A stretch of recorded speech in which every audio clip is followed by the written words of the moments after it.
Se no ano passado a Amazon lançou Os Anéis de Poder, a Warner promete para abril de 2024 o longa-metragem em animação A Guerra dos Rohirrim. A ideia é que o lançamento seja apenas para os cinemas e só depois vai cair no novo streaming da HBO, que até o ano que vem deve estar funcionando.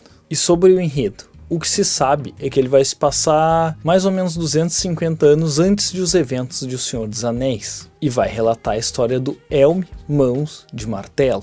Nos apêndices de O Senhor dos Anéis há muito sobre ele. Ele foi o 9º rei de Rohan e o último da primeira linhagem de reis da casa de Eorl. Ele é lembrado por guiar os Rohirrim em tempos de turbulência e guerra contra os Dunlendings, ou Homens Selvagens de Dunland, que nos remetem ao que os romanos chamavam de bárbaros. Esses selvagens foram forçados pelos cavaleiros de Rohan a viver nas fronteiras e por isso buscavam vingança. O rei Freca ou Freca, whatever, que possuía sangue de Rohan no DNA, exigiu que seu filho, Wulf, se casasse com a filha do Elm, que vai ser a Era. Digamos que o Elm não aceitou bem as ameaças e matou o inimigo com os próprios punhos. Isso desencadeou o conflito entre os clãs. Com isso, o Wulf vira o líder e invade Edoras, o que força o povo de Rohan a recuar para o que mais tarde seria conhecido como o Abismo de Helm. Nessa época acontece um longo inverno na Terra-média, que eu suponho que seja no qual o autor do Game of Thrones tenha se baseado. E o povo de Rohan sobreviveu graças ao Elm, pois apesar de estar num cerco, ele atacava o inimigo para roubar comida. Durante esse cerco ele acaba caindo, mas seu sobrinho, Frealaf,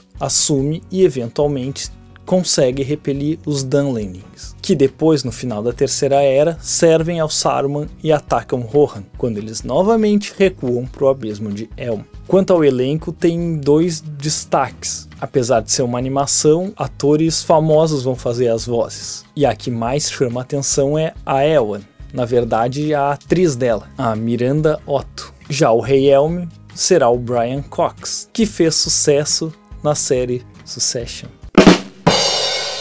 No período de A Guerra dos Rohirrim, o Sauron está retomando sua força na fortaleza de Dol Guldur, sem se revelar ainda, mas a presença desse mal já está sendo sentida na Terra-média. É bem provável que o Saruman apareça, e pelas artes que a gente já viu, os Olifantes também. Vai ser difícil ver outros rostos conhecidos, pois alguns nem eram nascidos nessa época. No entanto, Gandalf, a Galadriel, Elrond e o Legolas são alguns exemplos de protagonistas do Senhor dos Anéis que já estavam no mundo quando esses eventos ocorreram. Algumas poucas artes já foram reveladas, ainda não tem trailer, mas a gente já pode ir imaginando qual vai ser o enredo. Então, obrigado por assistir e vou deixar como sugestão um vídeo falando sobre como Elmer se torna o rei de Rohan após a Terceira Era e como a Eowyn derrotou o Rei Bruxo graças a uma adaga mágica. Valeu!